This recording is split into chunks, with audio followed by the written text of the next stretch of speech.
Okay, ngayong araw ay kasabay ng kapistahan ng banal na Sagradong Corazon o banal na puso ni Jesus ay binisita rin tayo dito sa Barcelona ang mga iniidolo nating mga artista sa Pilipinas, sina Coco Martin, Senator Lito Lapid at ang kanyang anak na si Mark Lapid.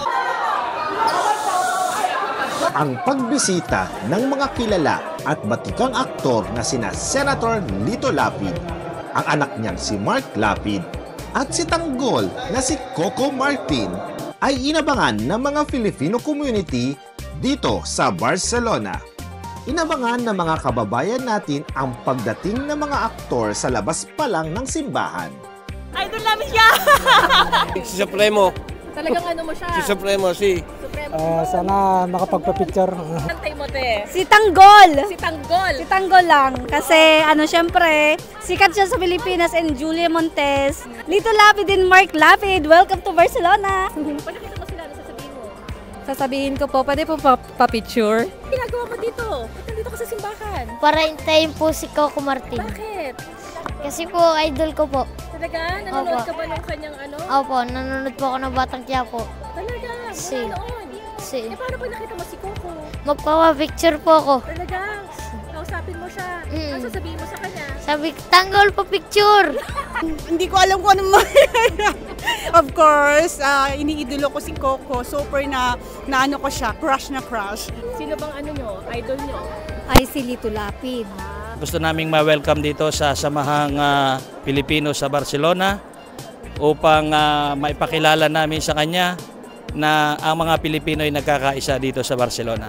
Idol na idol namin, lagi namin pinanonood ang Batang Quiapo, si Tanggol. At kung dati tuwing unang araw ng Biyernes kada buwan ay halos iilan lamang ang dumadalo sa misa, ay makikita natin na halos mapuno ang loob ng simbahan upang masilayan ang kanilang mga iniidolo.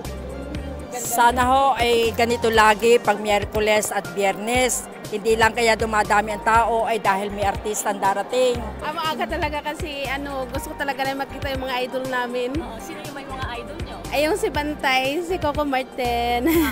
Nakidalo sa pagdiriwang ng Santa Misa ang mga nasabing aktor kasama ang mga Filipino community kasabay ng pagdiriwang ng kapistahan ng Sacred Heart of Jesus. Pagkatapos ng misa ay nagpaabot sila ng kani-kanilang mensahe para sa mga tagahanga.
Laking tuwa at saya ang naramdaman ng mga fans sa Barcelona na kahit papaano sa kabila ng kakatrabaho bilang OFW, malaking bagay na rin ang makita ng malapitan ang kanilang iniidolong artista at nakapagpabaon pa ng souvenir picture at selfie sa kani-kanilang mga smartphones.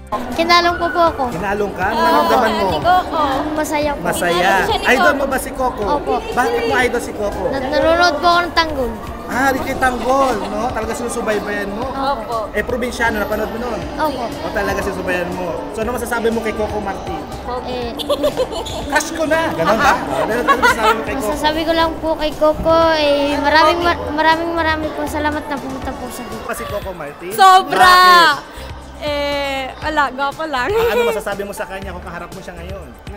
Ang gwapo mo, Coco! Simple ka lang, ganun lang po. Napakabait ni Lito Lapid, ni Senador. Okay. Okay po. Si Coco Martin. Guwapo. Guwapo? Nakapag-picture po kayo. Hindi, Bakit? kasi maraming tao. Kasi importante na silayan nyo lang. Oo, okay na yun. Masaya na yun. Hindi, ka-overwhelm lang kasi syempre nagbisita sila tapos minute nila yung mga Pilipino dito sa simbahan.